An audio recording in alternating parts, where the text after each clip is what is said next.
What's up, everybody? This is the Healing Kings podcast, and this is your host, Drew Cost. And today we are going to talk about it's still working for you.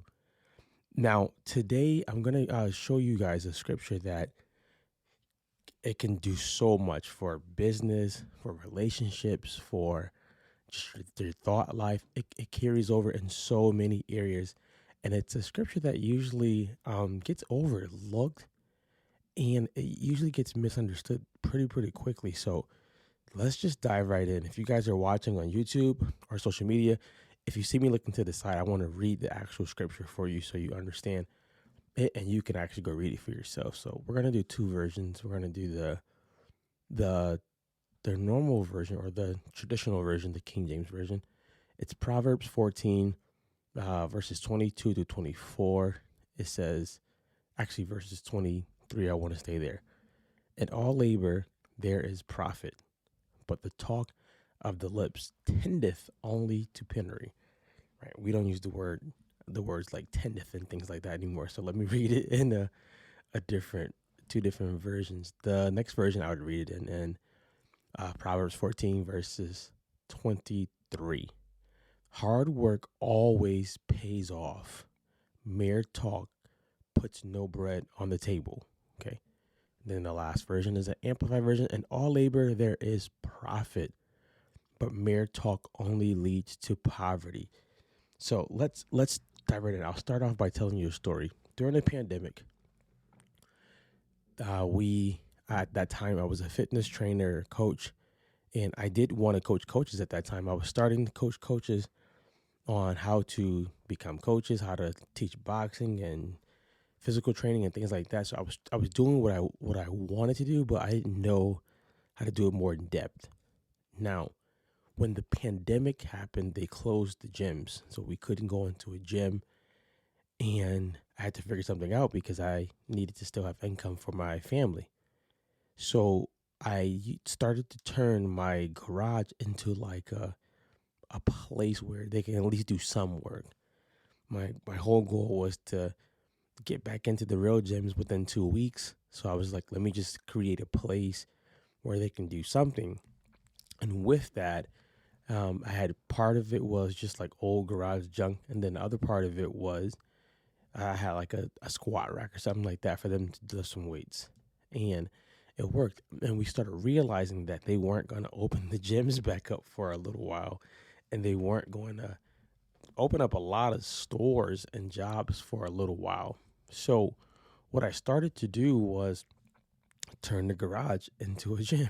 I started to take some of the junk out. I would send it off to a dump. I would move things to the basement, and I started getting some equipment and started just making it look more like a gym. Now, prior to that, and to this day, I don't like working with tools. Like, I'm not a handyman. I've owned the fact that I can help a handyman probably scale his business and get more customers, but I'm not the actual handyman. Nothing wrong with being a handyman. I think that skill is marvelous.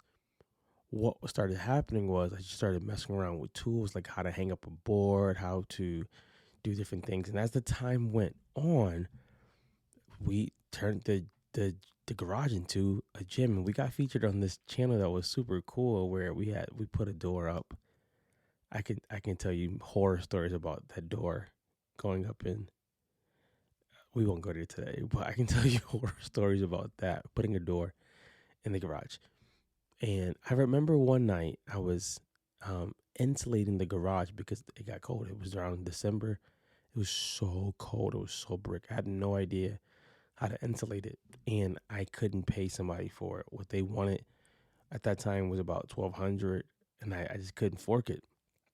So I went to Home Depot, got some measurements, and I put it up myself. I bought it bit by bit, piece by piece. Got up on the ladder, got a stapler, threw some music on, and I just put it up bit by bit. Now, I don't even use that garage nowadays for anything myself, but it worked on me. And I want to show you something. it says hard work always pays off, or another version, in all labor there is profit. That wasn't necessarily working just for me, it was also working on me.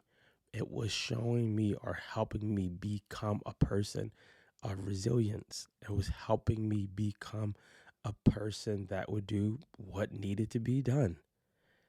And you have to start looking at things in life like that instead of thinking of, oh, I failed at that. I'll tell you some more stories. I failed at that.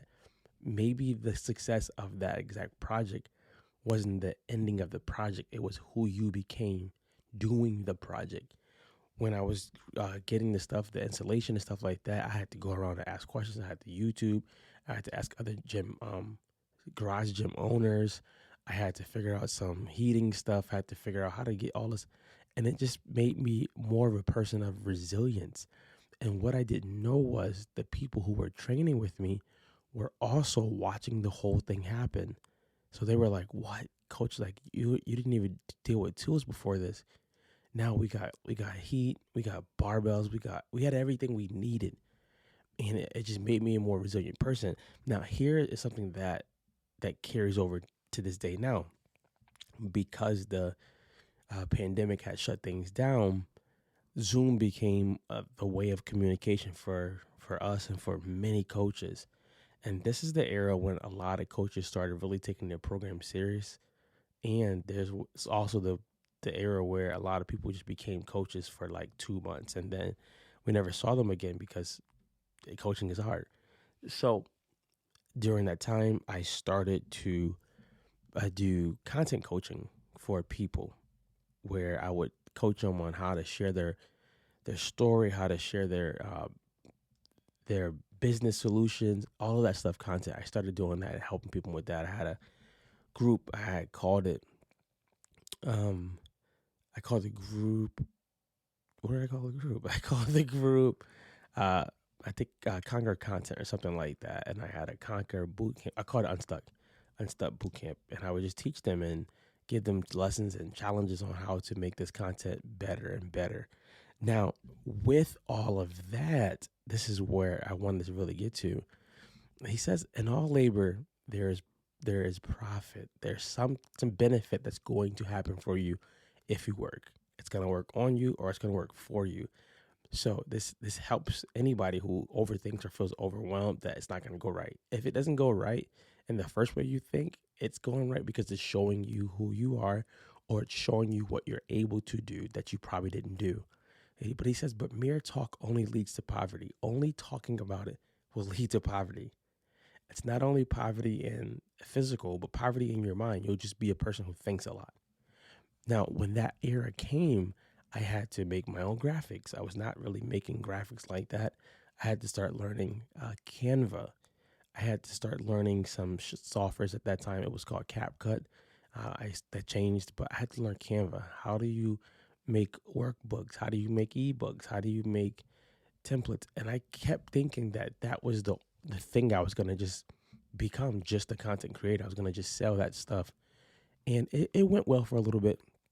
But what I didn't know was it was teaching me that anything that I would launch in the future, I could literally launch it and know how to do the behind the scenes work just like that. I would know how to do it. And if I outsourced it, I could tell the person, this is how I want it, and this is how I know how long it should take. So you can't rob me by that. But what also happened during that time was graphics, doing website stuff for myself and some other people. I learned how to coach better online because I couldn't see this person. I couldn't wait until the next day to see everybody because we were still locked down. I also learned more so how to adjust and pivot when it comes to coaching. I knew, like, from weeks ahead, like, this is gonna end, so we need to pivot. Don't wait until it gets bad. Let's start pivoting now, end it now. The other thing that it did teach me was how to start a podcast. So I started a podcast back then, but I wouldn't say it failed because I'm here today because of that. I learned how to do the distribution, some of the editing.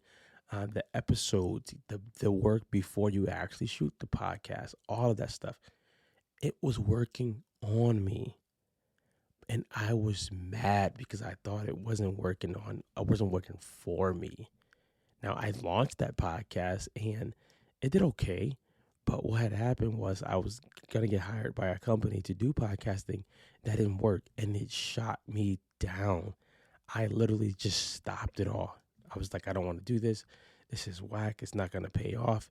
And it wasn't what I thought it should be. But it was working on me. Everything in your past that you felt did not work was probably working on you.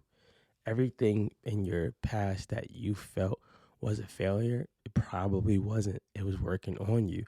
And the things that you saw massive success with, it was working for you. So in all labor, there is profit. And this helps me out whenever I do new tasks or new jobs. I just think, am I wasting my time? No, it's either working on me or for me. And I want to grasp that.